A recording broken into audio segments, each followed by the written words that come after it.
Le leader de Boko Haram promet qu'il n'y aura pas d'élection le 28 mars au Nigeria. Hier, plusieurs attentats suicides ont fait une quarantaine de morts.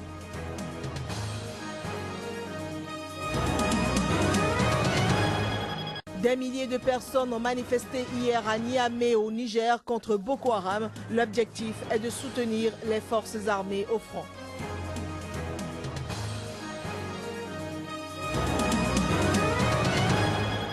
Le raid contre le groupe État islamique passé, l'Égypte demande à l'ONU de mandater une intervention internationale en Libye.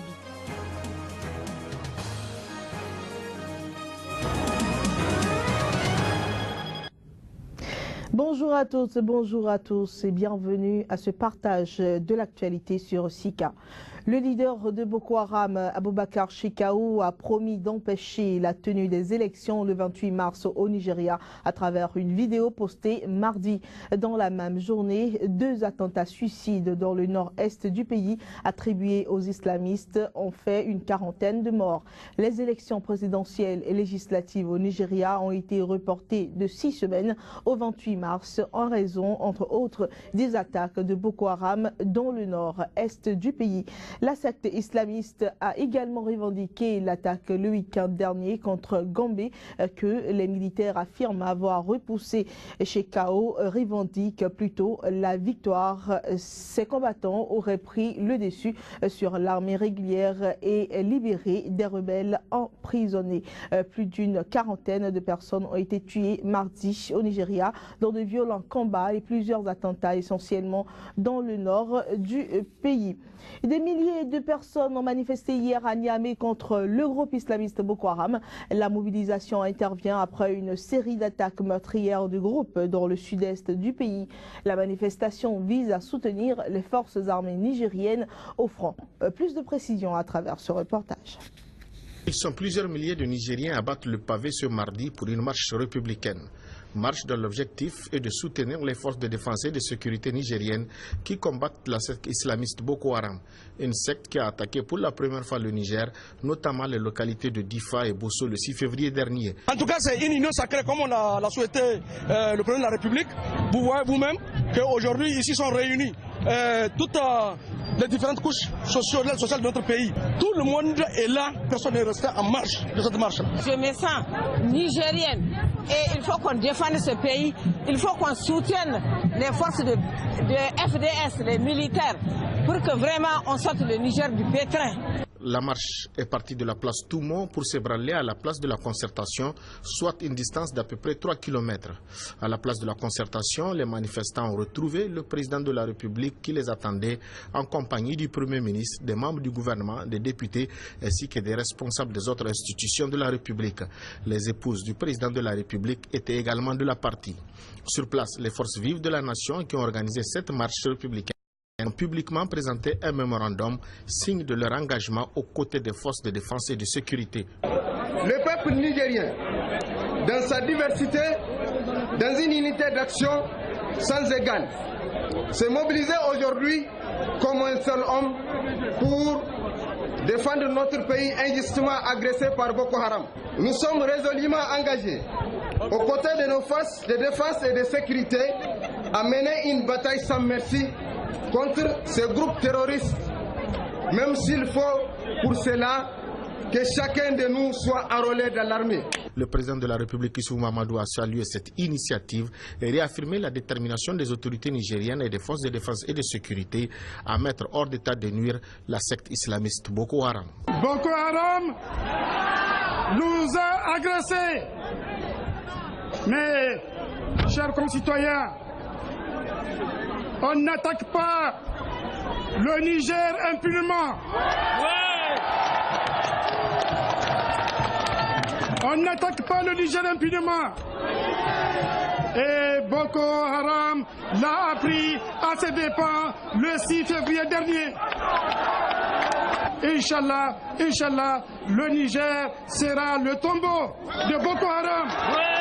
La manifestation s'est achevée dans le plus grand calme avec l'engagement de redoubler de vigilance et surtout de collaborer avec les forces de défense et de sécurité. Seul grand absent de cette marche républicaine, l'opposition nigérienne qui estime que la manifestation visait plutôt à rehausser l'image du président de la République qui a perdu, je cite, la confiance de son peuple. Au Nigeria, l'ancien président Olusegun Obasanjo a publiquement déchiré sa carte de membre du Parti démocratique populaire PDP, le parti au pouvoir. Une défection qui intervient alors qu'il avait récemment accusé le président Goodluck Jonathan, candidat à sa propre succession, d'être prêt à frauder pour remporter la présidentielle du 28 mars prochain. Une situation qui risque de conforter une fois encore le candidat de l'opposition, Muhammadu Buhari, dans la course. 6 semaines avant l'élection présidentielle au Nigeria, l'ancien président Olusegun Obasanjo a quitté sur un coup d'éclat lundi soir le parti au pouvoir dont il était un pilier.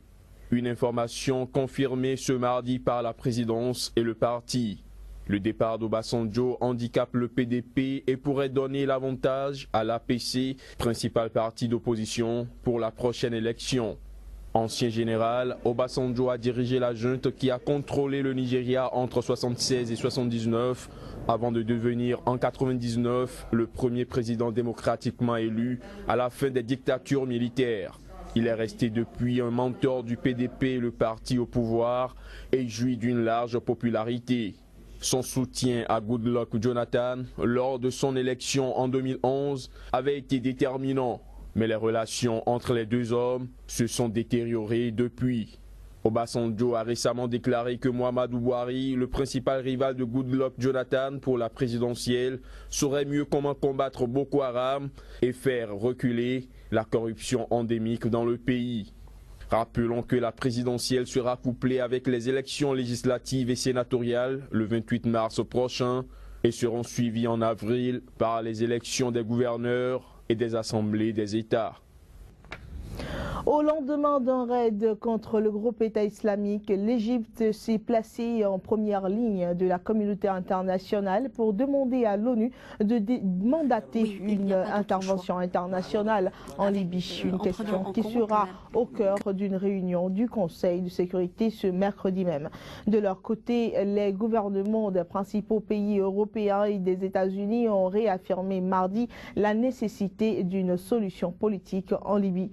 Rappelons que le président Abdel Fattah al-Sisi a lancé l'aviation égyptienne contre la branche libyenne de l'EI qui venait de revendiquer dans une effroyable vidéo la décapitation de 21 chrétiens coptes, dont 20 égyptiens. Le président égyptien se pose donc en rempart contre le terrorisme depuis qu'il dirige d'une main de fer le pays arabe le plus peuplé et le plus puissant militairement.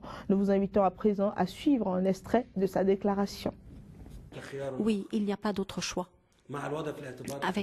En prenant en compte que le peuple libyen soit d'accord et que le gouvernement libyen soit d'accord et nous appelle pour agir. Nous considérons tous les Égyptiens comme étant nos enfants, nos frères, et on ne peut pas faire de distinction entre ce qui s'est passé. C'est un crime haïssable contre l'humanité, pas uniquement contre les Égyptiens. Et ce message, je l'adresse aussi aux Européens et aux Français en particulier. Le président français, il y a 4 mois, lorsque je l'ai rencontré, je lui ai dit: faites attention, ce qui se passe en Libye va transformer ce pays en un terreau qui va menacer l'ensemble de la région, pas uniquement l'Égypte. L'Égypte, le bassin méditerranéen et l'Europe, il faut traiter ce problème parce que la mission n'a pas été complétée, n'a pas été achevée par nos amis européens. Nous avons abandonné le peuple libyen prisonnier de milices extrémistes. Mardi, le procès de Dominique Strauss-Kahn, accusé de proxénétisme aggravé, s'est poursuivi à Lille, en France, avec les réquisitions. Le procureur a requis la relaxe pure et simple pour l'ex-patron du FMI. Selon ce procureur, des preuves manquent contre l'ancien directeur du Fonds monétaire international. Les détails. Il a toujours clamé son innocence, les faits semblent aujourd'hui lui donner raison. Dominique Strauss-Kahn, qui est jugé pour proxénétisme aggravé après le scandale sexuel de l'hôtel Sofitel de New York, pourraient bénéficier d'une relaxe pure et simple. C'est du moins la conclusion à laquelle a abouti le procureur en mettant dans la balance tous les éléments à charge et à décharge.